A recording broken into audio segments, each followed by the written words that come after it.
an Oxford University graduate, journalist for the Evening Standard, The Guardian. He also writes satire and has written quite a few books, and we'll give you his website before he leaves us.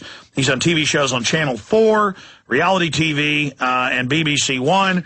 And, of course, in 2009, he covered the secret of Bilderberg Group. He went to basically write satire about it as a joke, but found out it wasn't a joke. And he also writes for the London Guardian. He joins us now from Spain outside the Bilderberg Group resort that they shut down today. So first off, Charlie, good to have you back this year. Tell us about how you got there. You were in the resort, what you saw being thrown out, the type of security you're witnessing right now.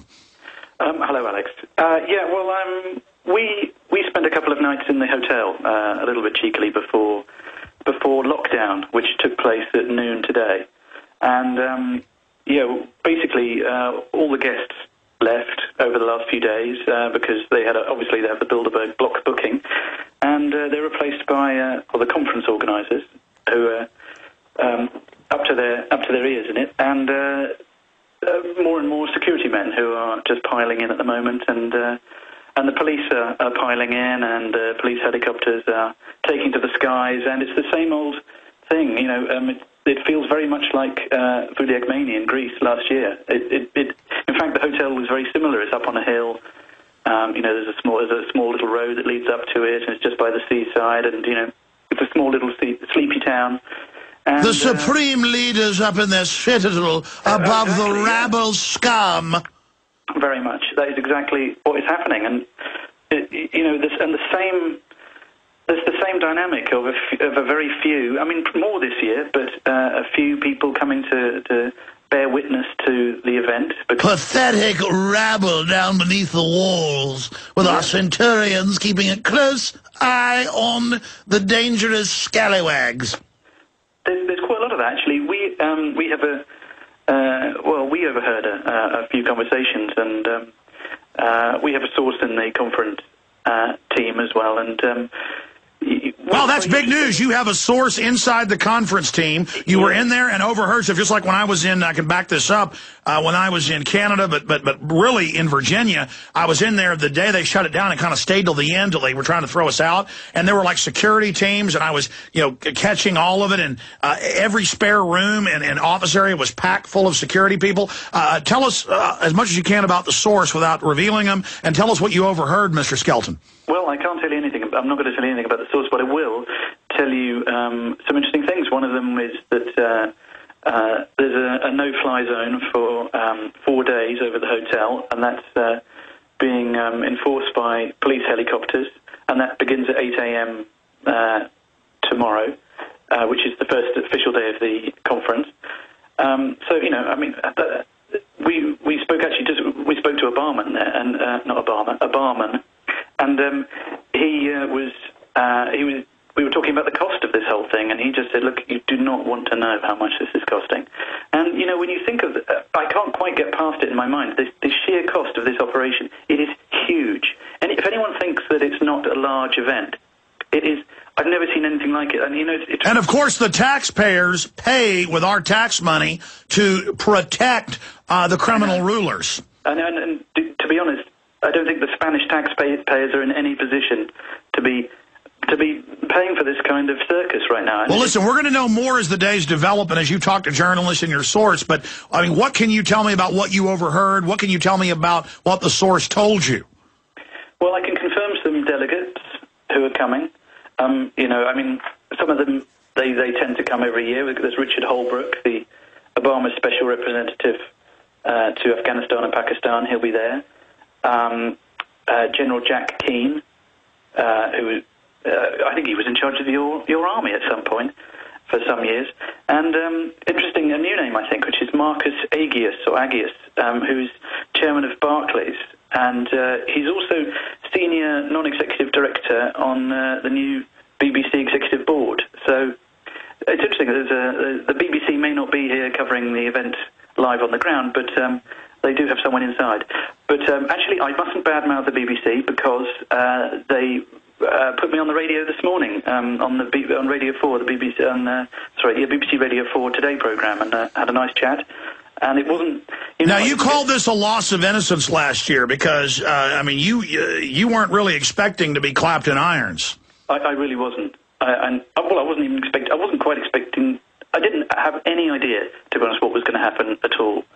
And, you know, to find yourself in a completely dystopian reality and with, you know, an extraordinary overreaction of I mean, yeah, let's recap for those that forgot what happened last year. To a London Guardian reporter, you got video of it being followed, harassed, arrested. There'd be police all around you, and you'd say, stop following me, and they'd say, no one's following you, and you go to the police station to complain, and then you see the guys that have been following you there, and they say, you're not seeing any of that, sir. You're quite insane. And then they finally did arrest you. So recap that, and let's go back to... you know, this first look at Bilderberg 2010 and the valuable intel you've already ferreted out. Well, 2009 was, I suppose, my loss of innocence. Yeah, I mean, I sat there in the, in the Athens. I had to run away to Athens because I was being chased around and arrested so much in Buliagmeni, and I really wasn't trying to do anything at all. And you know, you described me early on as a daring reporter. You know, that couldn't be further from the truth. I spent all of 2009 trying not to get arrested. And, you know, my plan for 2010 is very much along the same lines, not to get arrested. But, you know, last year I sat in an office in Athens opposite, you know, he was probably, I think he was the head of the Athens state police that look after the parliament and after their government, so very high up. And, you know, I said, look, I've worked out, I realise who's been following me. It is you. It's your team. I've seen the guy in the loo just now, weirdly, and having been denied all the way along. And he just said, no, you didn't see a man. You didn't see a man. And, you know, I sat there and I thought, my God, that's a scene from a movie. You don't want to be sitting opposite someone telling you haven't seen what you've just seen, because it makes you think, you know, that, you know, you're going to start seeing ones and zeros, and the matrix will melt away, and you think, you know, whatever. It's very unsettling. But that's their psychological. I mean, they've got Von Rumpe, Brown, all of them announcing world government run by the bankers that have engineered the financial collapse. We have their documents from over a decade ago planning this. And then they'll announce world government and then say, but we're not setting up a world government, and you're quite insane if you believe in one. I'm afraid it doesn't exist. I know. Look, I mean, I'm sick of it. It's, you know, I'm sick of ringing up, you know, reputable news agencies, and I'm not going to name any names, and speaking to, you know, people who work on their foreign news desk, and, you know, and you say, well, I'm here in Spain covering the Bilderberg conference, and they go, the what?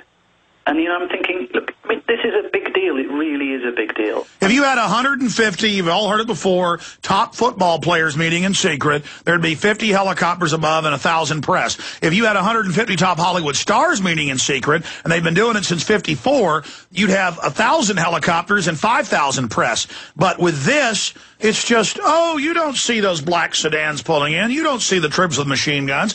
You don't see police dogs. I mean... Go ahead.